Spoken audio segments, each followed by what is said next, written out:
ನನಗೇಕೆ ಗುಡಿಗೋಪುರ ಕಟ್ಟಿ ಪೂಜಿಸುವೆ ಎಂದ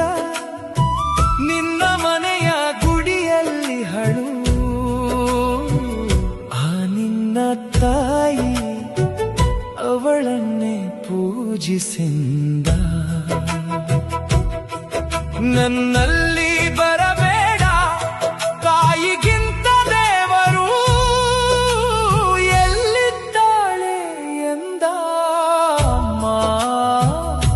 ತಾಯಿ ನೀನೇ ನನ್ನ ದೇವರಂತೆ